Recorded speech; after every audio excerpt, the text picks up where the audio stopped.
Whether you wear a badge or not, if you care about courage, clarity, discipline, and the price of decisions in the moment that define lives, you've come to the right place. This is where training meets consequence, where the law collides with human behavior, and the fog of uncertainty tests the limits of reason. These are the stories of pressure, of purpose, and what it means to hold the line when the world loses balance. I'm Don, a police officer, instructor, and founder of Forecast Securities Group, and I'll be your guide through the storm. Welcome to the Conditions Report. Hello, and welcome back. I'm glad you're here. This is episode 3 of the Conditions Report. And today we're going to talk about exigent entry and hot pursuit. On paper, it sounds simple. Somebody runs, you chase, you follow them wherever they go. The courts, they've been narrowing that doctrine case by case, and what used to feel like a green light is now more of a flashing yellow. We're going to break down 4 cases that matter here: United States v. Jones, Lange v. California, Jones v. City of North Las Vegas, and Newman v. Underhill. Along the way, we'll clear up some common myths. Hot pursuit does not always mean you're literally on the suspect's heels. Courts have said continuity of effort is what counts, but today, continuity alone won't save you. If this is your first time joining me, here's what this show is. The Conditions Report is a weekly series where we take a structured look at policing the way a pilot looks at the sky. Every episode, we cover the statutory climate, the laws that set the baseline. Then we look at the legal fronts, the cases that test those laws in real life. We move on to leadership climate, the principles you carry into the field or the office under pressure. And we finish with the extended forecast, the lessons that you can carry into the week ahead. Before we begin, here's the disclaimer. This podcast is for educational purposes only. It is not legal advice. I am not an attorney, nor am I acting as one. I do not represent any government agency or department, and I speak only on behalf of Forecast Securities Group, LLC, the training and consulting company I founded. If you're dealing with a real case or a real incident, always consult qualified legal counsel. All right, let's set the baseline. The statutory climate here is the Fourth Amendment. You know the words, the right of the people to be secure in their persons, houses, and papers, and effects. The courts have treated the home as a fortress. Step across the threshold without lawful authority, and you're not in the gray area. You're in violation. Okay, look, I don't want to overstate it, but the Supreme Court has never been shy about protecting the front door. If you're inside without a warrant or legitimate exigency, you're already losing the argument. So let's walk through the cases. United States v. Jones, decided in 2012. It's not a hot pursuit case, but it lays a foundational idea. Officers put a GPS tracker on a suspect's car without a valid warrant. The Supreme Court said that this was a search because there was a physical trespass onto private property for investigative purposes. And here's the key point. If attaching a little black box to a bumper is a search, then most certainly stepping into a driveway or hopping a fence in hot pursuit is also a search. The Fourth Amendment doesn't grade on a curve. Then we get to Lange v. California in 2021. Lange was driving around, blasting music, suspected a DUI. Officers followed him into his garage. The question was, does hot pursuit of a misdemeanor automatically justify a warrantless entry?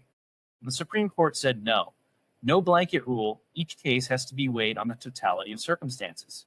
Now, the court was clear about what that means. Totality isn't just about whether the person ran. It's about asking, what was the nature of the underlying crime? Was it a felony or a misdemeanor?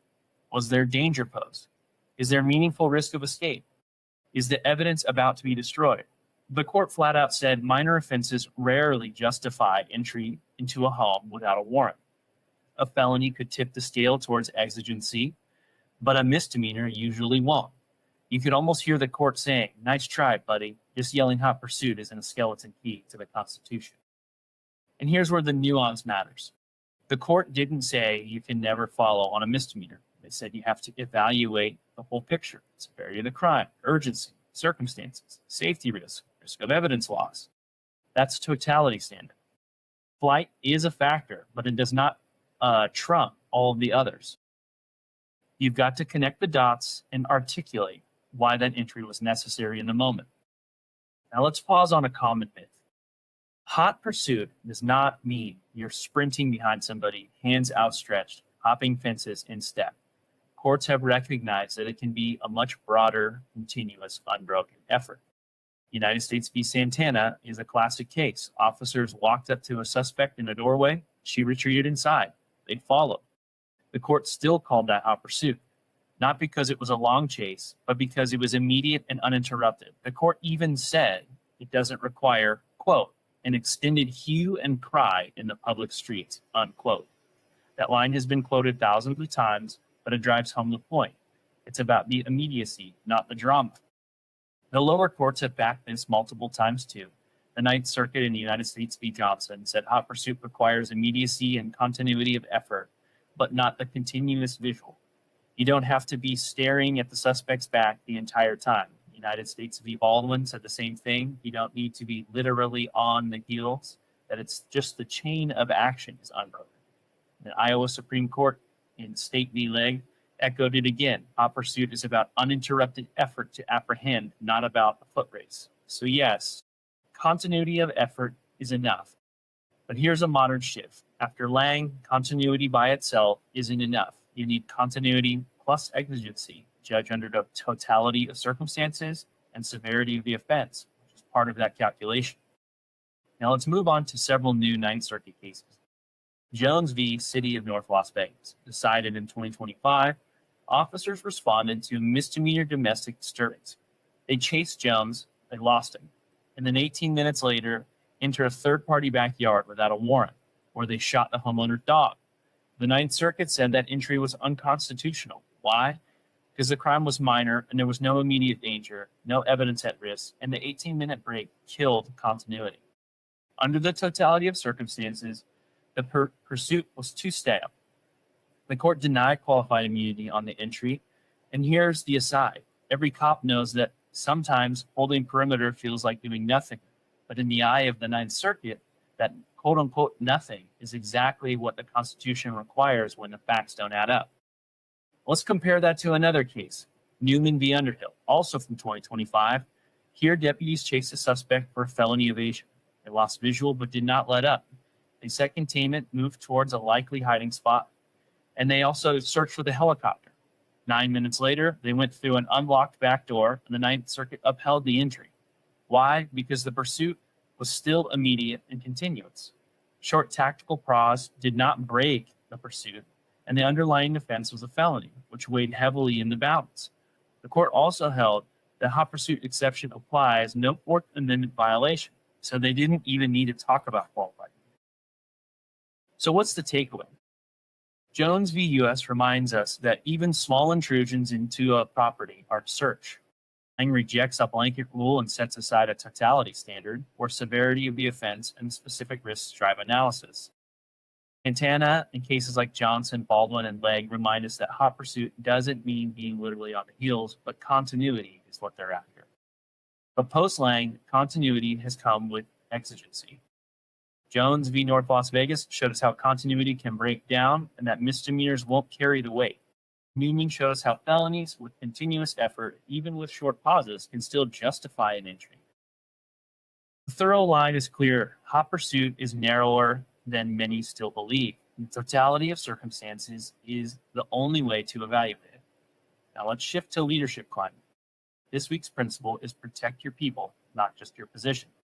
It sounds like a slogan, but in reality, protecting your people means writing policies that give them clarity and standing behind them when they act reasonably under those policies. Protecting your position means writing policies that make you look good in a press release, but leave your people hanging in the field. Let's take pursuit policies. A lot of agencies try to blanket rule these. No pursuits except for violent felonies. On paper, that shields admin. If a pursuit goes bad, they can say, our policy didn't allow it. But here's the problem. They don't define what a violent felony is. Is a burglar a violent felony? Is felony evading violent? Officers are left to guess. And when you make them guess, one of two things is going to happen. They either overstep and get punished, or they stop being proactive at all. And that doesn't protect your people. It freezes them in place. And the inconsistencies can get absurd. Think about guys like Bernie Madoff, multi-billion-dollar fraud, ruined lives, sentenced to die in prison. But he's not a pursuable case. Nobody's going to greenlight a high-speed chase because Bernie won't pull over on the freeway. On the flip side, think about a suspect in possession of child sexual assault material. On paper, not pursuable. It's a felony in many places, but because it's classified as nonviolent, it's not pursuable. But those arrests are some of the most dangerous you'll ever find. Barricades, shootings, suicide by cop. The paper category says nonviolent, but the operational reality says high risk. And it's the same story with stolen cars. The law makes it a property crime. But everybody in this business knows that stolen cars are rolling crime kits. They're used in robberies, shootings, homicides. And if your policy ignores that, then you've tied your officer's hands. And the timing matters too. A pursuit at 2 a.m. on an empty highway is not the same thing as 2 p.m, school zone. A Saturday night chase through an industrial park is not the same as a weekend rush hour downtown chase. Good policy reflects those differences and gives officers a framework to evaluate. A better policy gives officers an evaluation model. Spell out the categories, define your terms, give them the factors to weigh: offense severity, risk to the public, time of day, traffic condition, alternatives available. Train them to articulate those decisions. Then when the pursuits get reviewed, they can point directly to the framework and show their reasoning.